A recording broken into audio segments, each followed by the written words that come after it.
Hello everybody, welcome to the video. So before I begin with the topic of this video, I just want to say that what I'm about to talk about is something that made me really angry, and the reason why it made me so angry is because it's to do with children. They're so innocent and pure, and you can literally see them being indoctrinated into feeling guilty and apologetic about being white. And then it's just wrapped up and stamped as Channel 4's new TV show for entertainment and educational purposes, like it's acceptable to do that to children. It's the norm or something.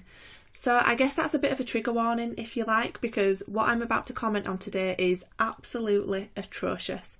Be prepared. The school that tried to end racism is Channel 4's new TV show. You can catch it on their website if you'd like to watch it, but it takes place in a school which is around 50% white and 50% non-white. They follow 24 Year 7 students, so that's children aged 11 to 12 years old, and they teach them about things like white privilege and unconscious racial bias.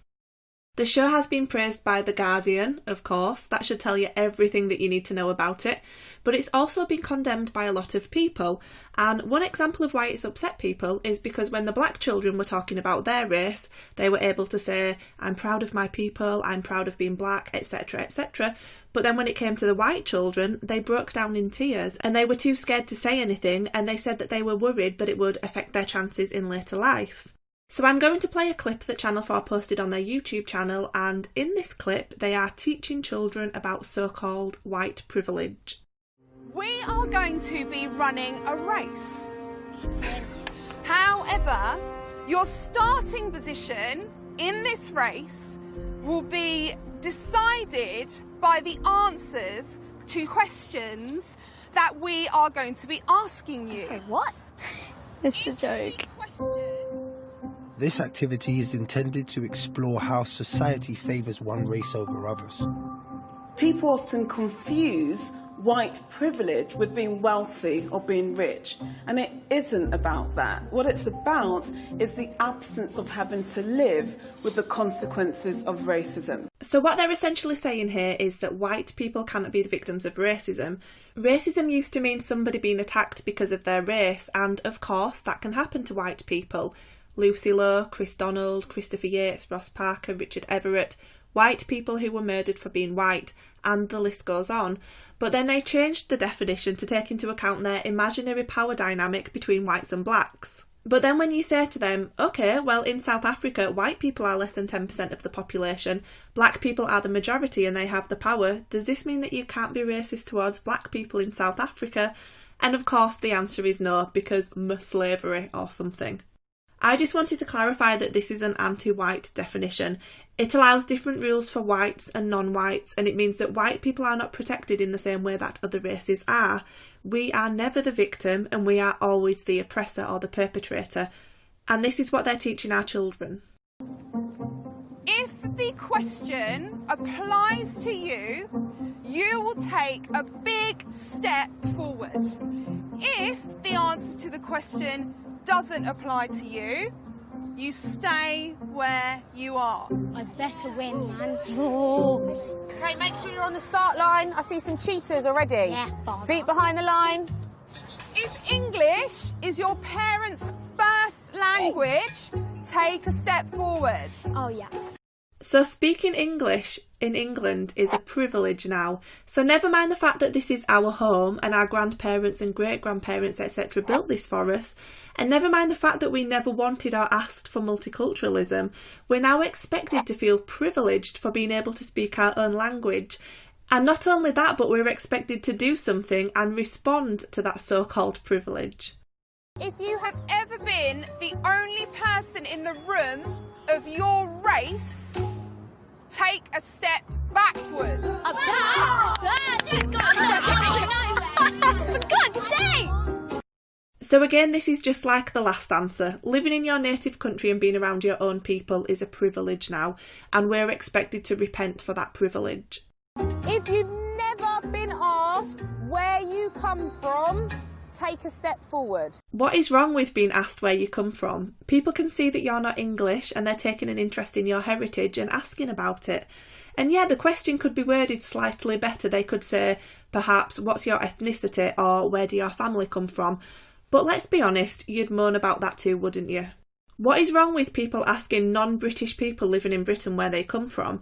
Because if there's one thing that the Black Lives Matter protests taught us, it's that many black people living in Britain associate more strongly with African Americans or even just Africans than they do with British people. They don't actually think that they're the same as us, so what's wrong with people asking about their heritage? You know, if I had a choice between being occasionally asked where I'm from or being on track to becoming a minority in my homeland, I would pick the first option again and again and again. I am so sick of people moaning about microaggressions while English children are being raped and abused and exploited, and while little kids are being stabbed and blown up at pop concerts, and while my people are losing the only place they have to call home. Let me be very clear about something. I could not give less of a damn about your microaggressions. I just don't care. If you have never had to be worried about your family being stopped and searched, take a step forward. I don't get worried about if people ask me to stop and search. I'm going to say something controversial here, it might shock you, but the reason why black people are more likely to be stopped and searched is because black people are more likely to commit crime. I know. Yes, they're overrepresented in stop and search in comparison to their share of the population, but they're also overrepresented in arrests, charges, convictions, and in the prison population. They are especially overrepresented when it comes to violent crime. So I would hope that black people would be overrepresented when it comes to stop and search, because black people are overrepresented when it comes to crime. So this means that the police are targeting the correct people. Instead of complaining about the people who are trying to stop crime and keep people safe, why not look to the community who are committing these disproportionate rates of crime and get some answers from there? The divide widens, and the inequality of their position becomes clear. This is just like not fair now. Farah, none of us are white. None of us are white. It's unfair. The last question. If your parents have ever warned you about racism, take a step backwards.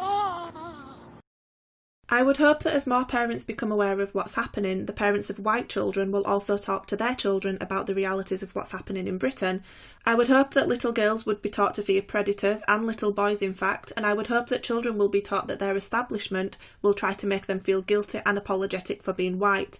But you shouldn't feel like that. If we were about to start a race, is this a fair starting point for us all? No.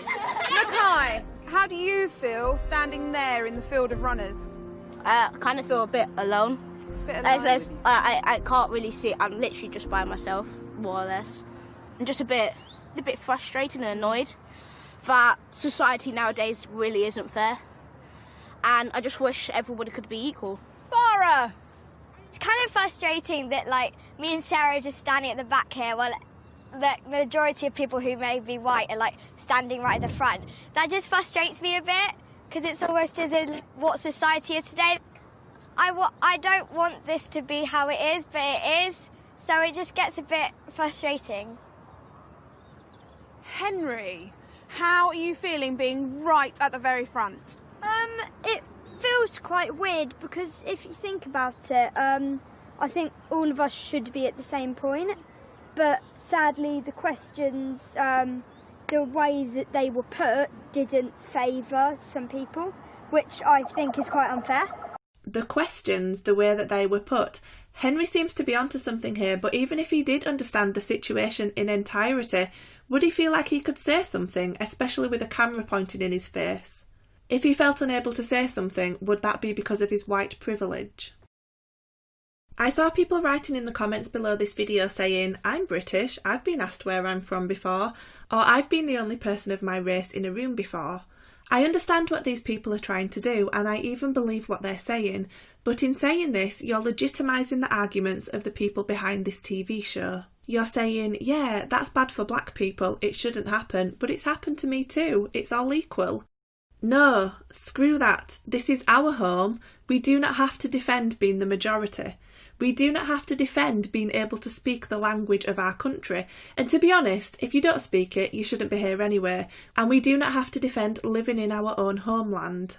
Because if we retreat onto the back foot and we begin to do this, We're not seeing ourselves as Britons, as the native population of this country who believe that all peoples have the right to their own home, including us. We've already given up because we're saying that we are, and also implying that we should be, equal to the rest of the world when it comes to access to our home. This is our home.